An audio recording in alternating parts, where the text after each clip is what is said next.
ठीक है, टॉपिक लंबा है इसलिए आप ये कह सकते हो चलते ही रहेगा।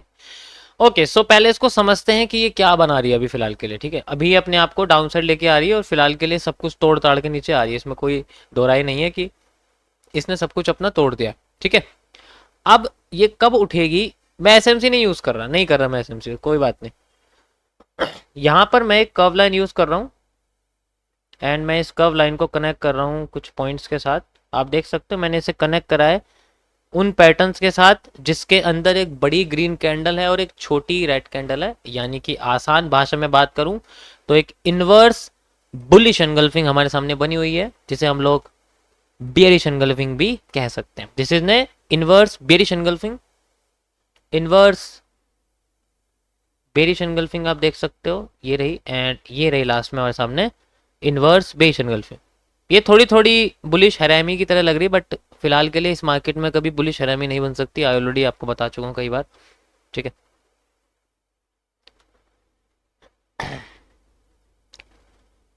ये क्या है, ये वो पैटर्न्स हैं जो मार्केट को गिराने का काम कर रहे हैं। ठीक है, ये वो पैटर्न्स हैं जो मार्केट को गिराने का काम कर रहे हैं। ध्यान से समझो इसको, पहले जो मैं बता रहा हूँ उसके बाद सवाल पूछना। ठीक, ये वो पैटर्न्स हैं जो मार्केट को गिराने का काम कर रहे हैं। अभी हमारे पास जो उठाने का काम कर रहे हैं, हमें उनको फाइंड आउट करना पड़ेगा। और अभी फिलहाल के लिए हमारे पास दो ही ऐसे पैटर्न है जो उठाने का काम कर रहे हैं, हैंगिंग मैन के साथ मारुबोजू यानी कि एक बुलिश एनगल्फिंग पैटर्न, और साथ ही साथ में हमारे सामने एक इनवर्स बेरिश एनगल्फिंग भी है। लेकिन हम मानेंगे बुलिश एनगल्फिंग को ही क्योंकि वो मैटर करती है। ठीक है, अब पहले तो ये जो कर्व्ड ट्रेंडिंग रेजिस्टेंस है, ये एक रेजिस्टेंस है कर्व्ड लाइन की फॉर्म में, कर्व्ड ट्रेंडिंग रेजिस्टेंस। ओके, ये हमारे सामने कर्व ट्रेंडिंग रेजिस्टेंस है और ये फिलहाल के लिए हमारे पास मार्केट का जो है ये ब्रेकआउट एरिया आप कह सकते हो, ये मार्केट का एक ब्रेकआउट एरिया है लाइक दिस। ओके, बट मैं ऐसे मार्क नहीं करूंगा, आपको और सिंपल लैंग्वेज में समझाऊंगा कैसे में पता लगेगा। अभी आप अगर देखोगे तो इसके जो एंगल्स हैं ना वो बहुत ही ज़्यादा जल्दी नेगेटिव हो रहे हैं। पहले एंगल्स कितने थे, मैं इसको एडिट करता हूँ थोड़ा सा, इसके जो है ना आलतू फालतू चीज़ें हटाता हूँ।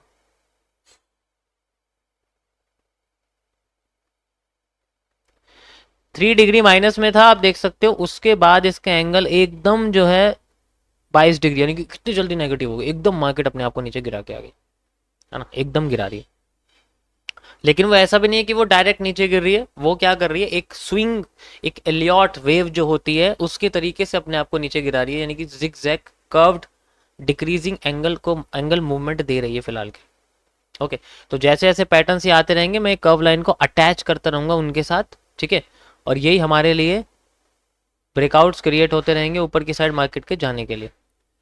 अब मार्केट आप देख सकते हो अपने आप को कितना उठाया, सिर्फ इसने इसने अपने आप को उठाया सिर्फ इतना, जितना यहाँ उठाया उतना ही अपने आप को यहाँ उठाया, आप देख सकते हो उठाया सेम, एंड ये अपने आप को एक रिवर्सल एरिया की तरह रिएक्ट कर रही है, जस्ट लाइक, मतलब हम इसको रीटेस्टिंग बोलेंगे, रिवर्सल नहीं बोलेंगे, क्योंकि मार्केट नीचे आ रही है तो रीटेस्टिंग नीचे आने के लिए ऊपर रहती है, रिवर्सल नीचे रहता है। ठीक है, अभी मार्केट को जो शूटिंग स्टार है वो भी गिरा रहा है, और साथ ही साथ आप अगर देखोगे तो बेश एनगल्फिंग भी गिरा रही है फिलहाल के लिए। Okay, perfect. अब हम चाहते हैं कि अगर ये बुलिश एनगल्फिंग काम करे, जैसे कि मैं चाहता हूँ कि भाई ये बुलिश एनगल्फिंग काम करे, तो इसको काम करने के लिए क्या करना पड़ेगा, इसे जो बेरिश पैटर्न है उसको तोड़ना पड़ेगा। कैसे तोड़ेगी, ये तभी तोड़ेगी जब ये अपने इस शूटिंग स्टार को भगाएगी यहाँ से, जिसको हम लोग आसान भाषा में माइनर चेंज ऑफ करेक्टर बोलेंगे। ठीक है, जिसको हम लोग बोलेंगे minor change of character. Major change of character हमारा ये रहेगा, क्योंकि ये कर्व लाइन के साथ कनेक्ट है और ये वो पैटर्न है जो पूरे के पूरे हिस्से को नीचे गिरा रहा है, पूरे के पूरे हिस्से को नीचे फेंक रहा है, बार बार तीसरी बार फेंक रहा है, अब ये चौथी बार।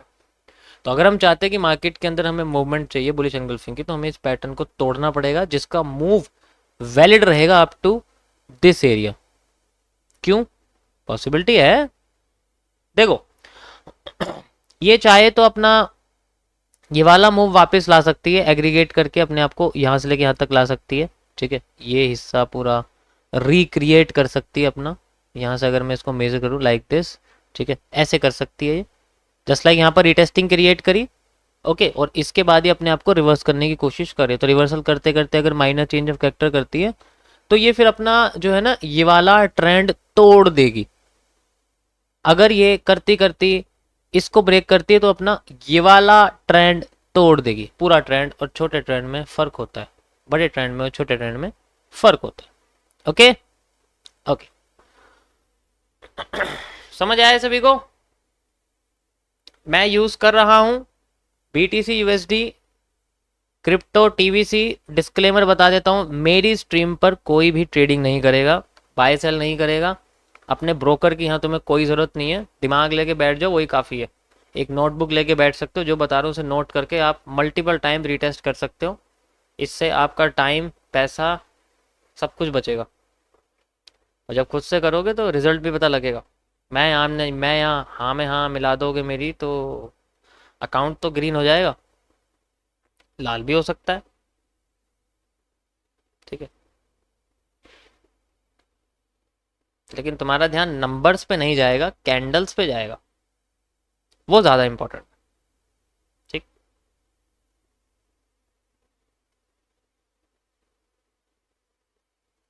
और दूसरी चीज़, अगर तुम चाहते हो कि तुम्हारे क्वेश्चन के आंसर मिले तो जिस मार्केट में बैठा हूँ उसके रिलेटेड ही क्वेश्चन पूछो। निफ्टी, बैंक निफ्टी, गोल्ड, इसमें डिपॉजिट कैसे करूँ, उसमें कैसे करूँ। भाई ये ट्रेडर का चैनल नहीं है। जो ट्रेडर्स हैं उनसे आप जाके बोल सकते हो, जो लाइव ट्रेड कराते हैं उनसे पूछो जाके, यहाँ मत पूछो कुछ भी ऐसा। दूसरे लोगों को परेशान मत कीजिए, कॉन्सेप्ट से रिलेटेड ही सवाल करिए, वो ज़्यादा बेटर रहेगा। ओके, दूसरी भाषा में बात करूं कि अगर हमें मार्केट को पॉजिटिव करना है तो उसके लिए हमें W का राइट हैंड साइड लंबा देखना पड़ेगा और M का राइट हैंड साइड छोटा देखना पड़ेगा। इसके लिए अगर आपको देखोगे तो लाइन चार्ट में देखो, यहां पर आपको दिखेगा ऊपर M और नीचे दिखेगा W। अब M का राइट साइड तो लंबा है लेकिन W का बार बार राइट साइड छोटा होता जा रहा है। आप देखो ये W है, W का राइट साइड छोटा होते मार्केट गिर रही है। तो हर बार ये अपने रिपीटेशन ऐसा क्यों कर रही है? क्योंकि अपने चेंज ऑफ करेक्टर को पूरा नहीं कर पा रही है। ऐसा तभी कर रही है, जिस टाइम भी ये कर देगी मार्केट का करेक्टर चेंज हो जाएगा और फिर ये अपना W जो है वो बड़ा कर देगी। जैसे हर बार देखो ये हर बार फेल ही हो रही है, हर बार फेल हो रही है, हर बार फेल हो रही है। इस फेलियर को तो हमें चाहिए। ओके ओके,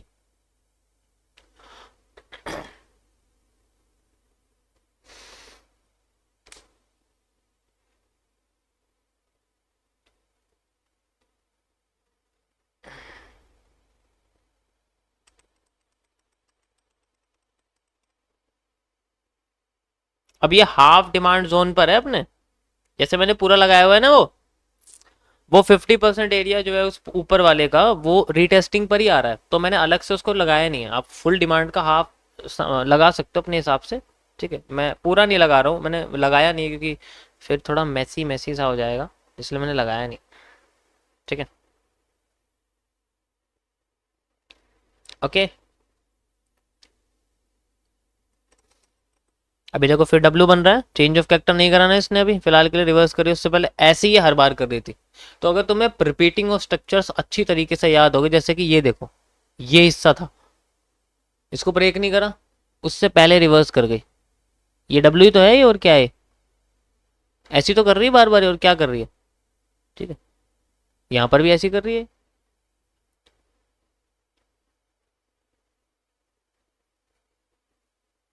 ये एक ना, एक जो है इसको हम लोग बोलते हैं HCR, ये एक HCR का पैटर्न है। तो जब तक कंप्लीट नहीं होगा ये ऐसी करके करती रहेगी। ये एक HCR का पैटर्न है, आप देख सकते हो इस तरीके से मूव हो रहा है। ये कंप्लीट तभी होगा जब ये अपने किसी बेस लेवल पर पहुंचेगी। डिपेंड करता है इसकी सप्लाई कितनी है, डिमांड कितनी है। मैं चाहूँ तो इसकी जो सप्लाई है वो मेज़र कर सकता हूँ यहाँ से यहाँ तक।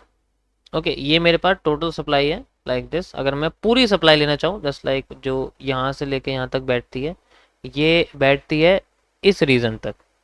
ओके, अगर मैं स्ट्रक्चर के हिसाब से चलूँ तो ये इसकी जो टोटल सप्लाई जोन है वो यहाँ पर बैठती है। ओके, यस यस, HCR वाला जो पैटर्न है।